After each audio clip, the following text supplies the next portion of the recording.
All right, I was very surprised and happy when I played this game. It was the last bit of the credits I had from that Nintendo eShop card that my wife got me, and I picked out a game called Artifact Adventure Gaiden DX. And it was, well, that's a mouthful, but I played the original Artifact Adventure on Steam several years ago. I didn't quite realize until I picked it up that it was a sequel and not just a remake. Um, and it was one of the most fun experiences I've had in recent gaming. Now, with me saying that, the game's not perfect, but what it has going for it is an action combat system, very unique. Um, that made it so much fun. I will say that is probably its biggest selling point. The battle system in the game is very fun.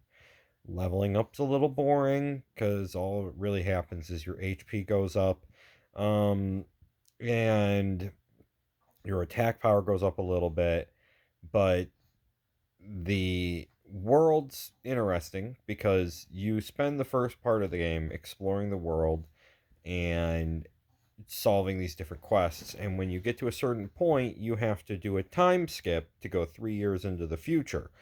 So your choices you make have impact in the future world. You get to the future and you can see if your choice was a good idea or bad. And some of the decisions I made on my playthrough wound up biting me in the butt. One of which was, do you want to try to go get these special frogs that clean the environment?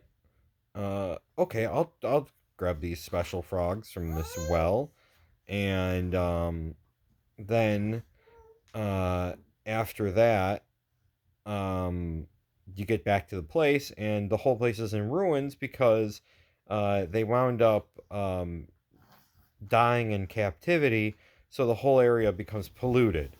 Um, but a thing I'm gonna have to knock about it is there is very few enemy types, which is kind of disappointing, and there's very few bosses. In fact, there are five bosses. You have a dragon you can fight against, and that one's a lot of fun. All right, I'm back. My child is a little unhappy. You can see he still kind of has a crying face. But what I was saying was there are other bosses that you can fight, which include a praying mantis, some sort of tentacle eyeball monster, and then a giant floating brain. And then there's the end boss of the game, but I'm not going to spoil any of that yet. But the bosses were a lot of fun, especially the dragon, because you had to figure out how the dragon was going to fight, and it was probably the best fight in the game. Um, and then your magic in the game are called artifacts. You go around, you collect them. They do different things. You can switch them around, and you can use either like ones that affect you, the monsters, or just the area itself. Um, and those are fun. I did get set up with certain ones that were really good. Actually, the very first artifact you get in the game launches energy balls around that can hit enemies, especially flying ones that may be out of your reach. Then I had this one that's a fire. Basically, you use it to speed across the battlefield left and right, and it lights a fire underneath you. So you smash into the enemies and then you light them on fire. And that one was early, and I kept using it the entire time. I did change the other one around a few times. I had a rock blast attack, a lightning bolt attack, and then you get a stronger version of lightning bolt if you do a certain quest a certain way.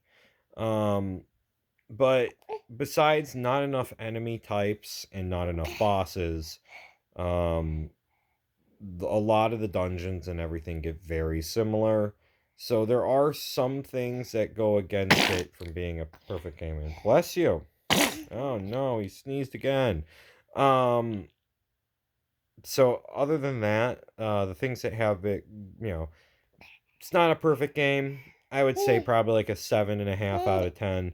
But the battle system was fun and fluid. Um, but it does get a little repetitive. But then again, it's fun and it's quick. Usually, most battles are like 30 seconds to a minute. Um, I would definitely say check it out if you got $10. It's probably about a 12-hour game at most. And there is some replayability. I haven't tested out the co-op, but it has local co-op. I'm assuming that means that someone else plays a character, so you have more than one person in battle. I don't think they really do much outside of battle, but that might make it a lot of even more fun. So, like I said, check it out. I'll see you next time.